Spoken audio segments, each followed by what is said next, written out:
Last question बोलिए तो science का। हाँ, धोवन सोडा या वासी सोडा का प्रमुख उपयोग लिखा। आइए बाबू, तो पहला क्वेश्चन हम लोग लिखने जा रहे हैं। पहला क्वेश्चन क्या होगा आपका आज का? सोडा राख क्या है? सोडा राख क्या है? थोड़ा सा ध्यान दीजिए। सोडा राख,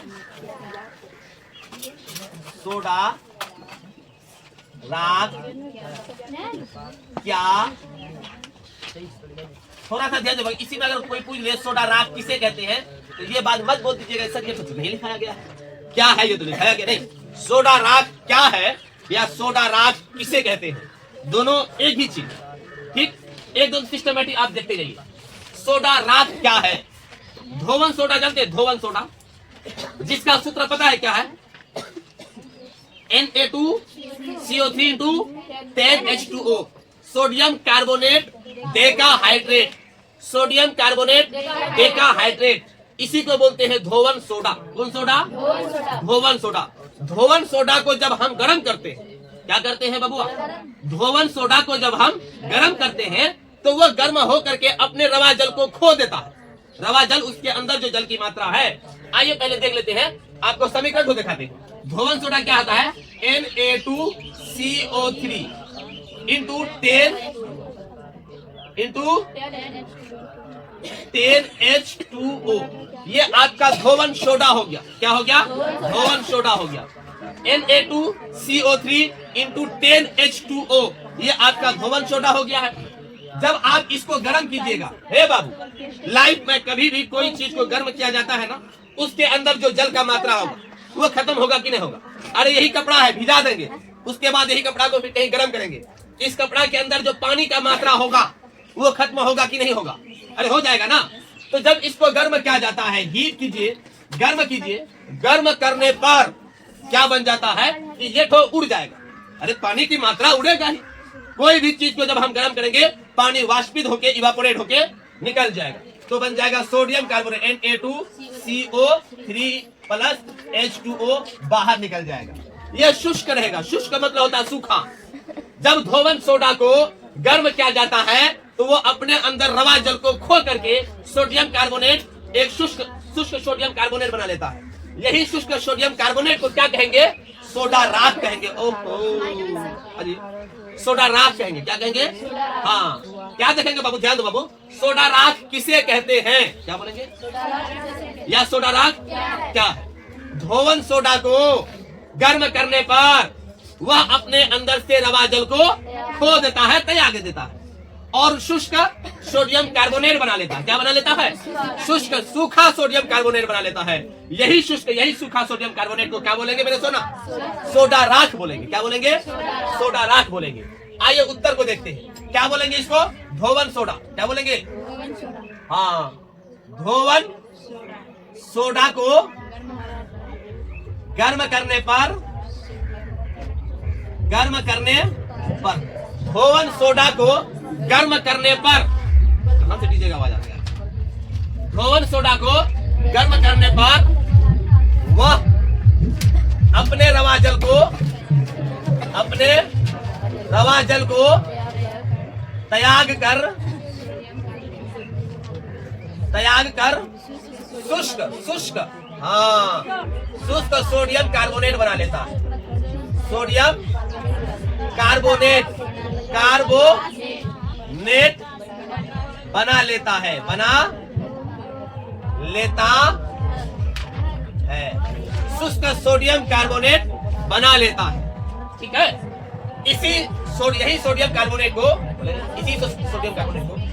इसी शुष्क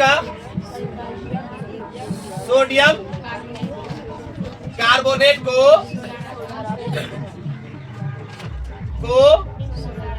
सोडा राख कहते हैं। क्या बोला? सोडा राख क्या है या सोडा राख किसे कहते हैं? सोडा राख या सोडा राख? हाँ, धोवन सोडा को गर्म करने पर सर दुनिया के अंदर में ना, किसी भी चीज को हम गर्म करेंगे ना, उसके अंदर से जल की मात्रा निकलना तय है। धोवन सोडा को जब गर्म करने पर वह अपने अंदर से रवा जल को त्याग कर शुष्क सोडियम कार्बोनेट बना लेता है।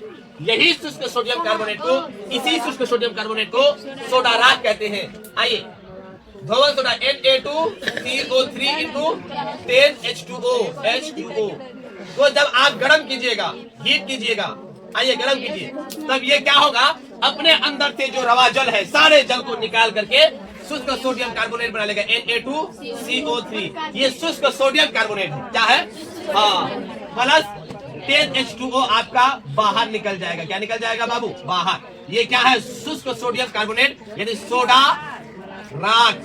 इसी को क्या बोलेंगे, शुष्क सोडियम कार्बोनेट को सोडा राख बोलेंगे। शुष्क सोडियम कार्बोनेट को सोडा राख बोलेंगे। शुष्क सोडियम कार्बोनेट को सोडा राख बोलेंगे। सोडा राख क्या है सर, धोवन सोडा को जब गर्म किया जाता है या अपने अंदर रवा जल को, अपने अंदर जो रवा जल है वो अपने अंदर के रवा जल को त्याग करके शुष्क सोडियम कार्बोनेट बना लेता है। इसी शुष्क सोडियम कार्बोनेट को क्या कहेंगे, सोडा राख बोलेंगे। क्या बोलेंगे, हाँ। अगला प्रश्न देखिए बाबू, क्या होगा, सोडियम हाइड्रोजन कार्बोनेट के विलयन को, सोडियम हाइड्रोजन कार्बोनेट के विलयन को गर्म करने पर क्या होता है, इसके लिए रासायनिक अभिक्रिया लिखें। इसके लिए हाँ, sodium hydrogen, sodium hydrogen carbonate को गर्म, सोडियम हाइड्रोजन कार्बोनेट के विलयन को, के विलयन को गर्म करने पर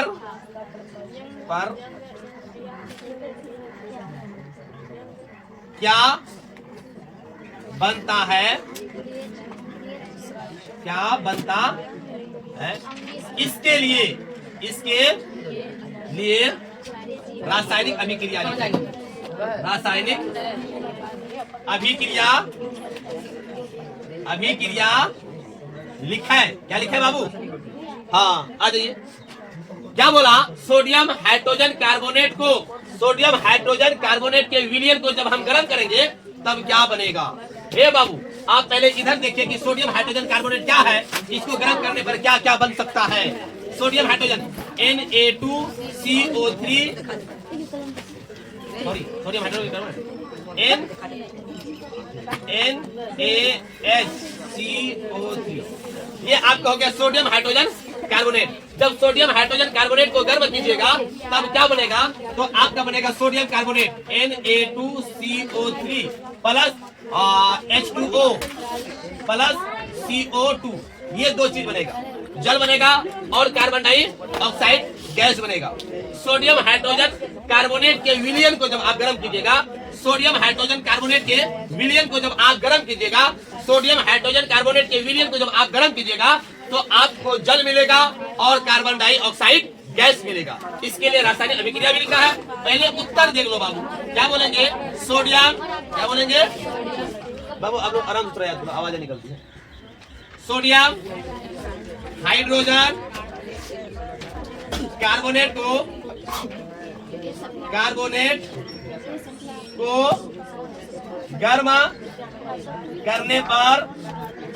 गर्म करने पर सोडियम कार्बोनेट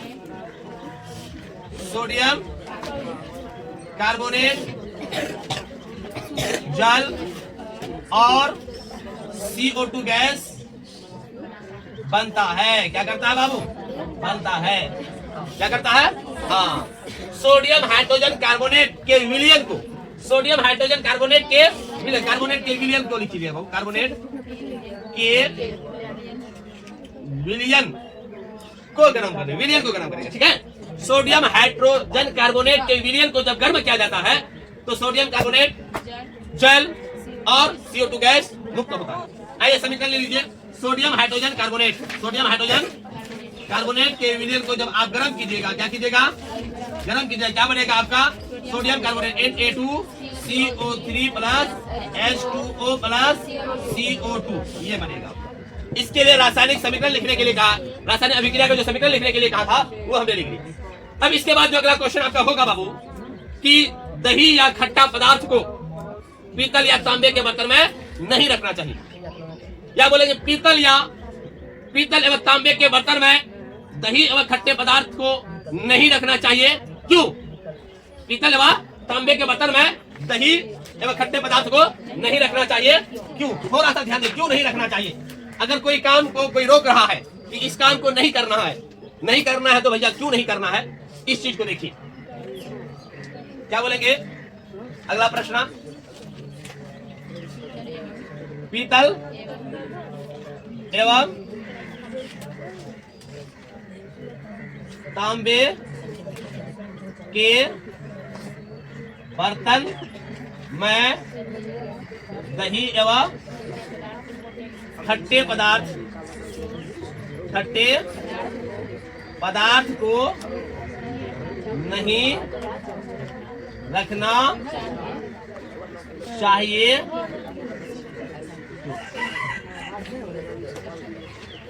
ध्यान दिए बाबू, बाबू शांति से ध्यान दिए। पीतल एवं तांबे के बर्तन में दही एवं खट्टे पदार्थ को नहीं रखना चाहिए। क्यों नहीं रखना चाहिए? ध्यान से सुनिए आप। सर, दही एवं खट्टे पदार्थ में अम्ल पाया जाता है। क्या पाया जाता है? हाँ, जितने भी खट्टा पदार्थ है सब में अम्ल पाया जाता है। अब हम बताए भी कितना पदार्थ में कौन कौन सा अम्ल पाया जाता है।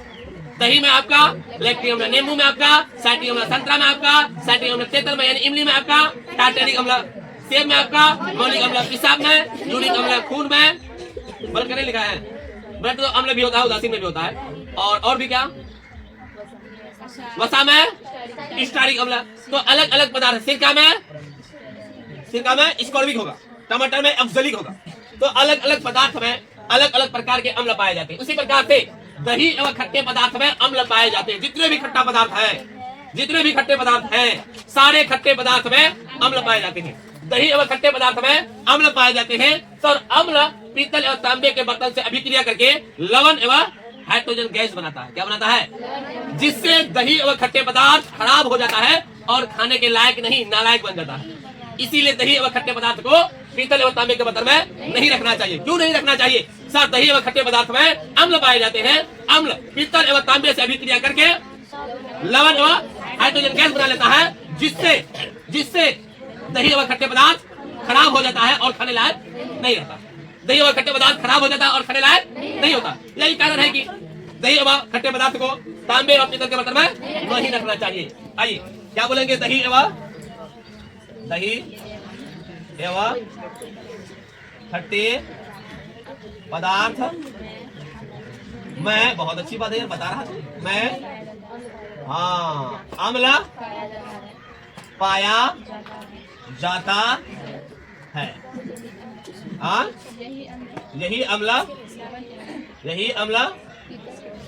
पीतल एवं तांबे के बर्तन से अभिक्रिया कर, वेरी गुड, अभिक्रिया करके लवण एवं हाइड्रोजन गैस बनाता है। क्या करता है? बनाता है। उसके बाद हाँ, यही कारण है कि नहीं, हाइड्रोजन गैस बनाता है, जिससे दही और खट्टे पदार्थ खराब हो जाते हैं। जिससे दही एवं खट्टे पदार्थ खराब हो जाते हैं। क्या हो जाते हैं? खराब हो जाता है और खाने के लायक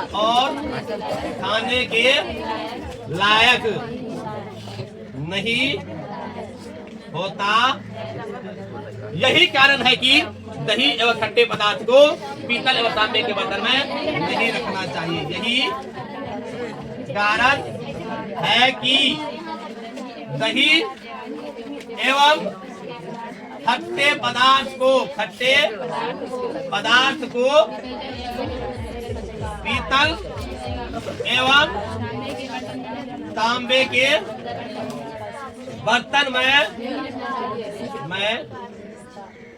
नहीं रखना चाहिए। नहीं रखना चाहिए। ठीक है, समझ में आया बाबू? कोई प्रॉब्लम? क्या बोला? पीतल एवं तांबे के बर्तन में, पीतल एवं तांबे के बर्तन में दही एवं खट्टे पदार्थ को नहीं रखना चाहिए। कैक को इसीलिए नहीं रखना चाहिए सर, दही एवं खट्टे पदार्थ में अम्ल पाया जाता है और ये अम्ल पीतल एवं तांबा से अभिक्रिया करके लवण एवं हाइड्रोजन गैस बना लेता है, जिससे दही एवं खट्टे पदार्थ खराब हो जाते हैं और खाने लायक नहीं बनता है। यही कारण है कि दही एवं खट्टे पदार्थ को पीतल एवं तांबे के बर्तन में नहीं रखना चाहिए। 1 नंबर नोट।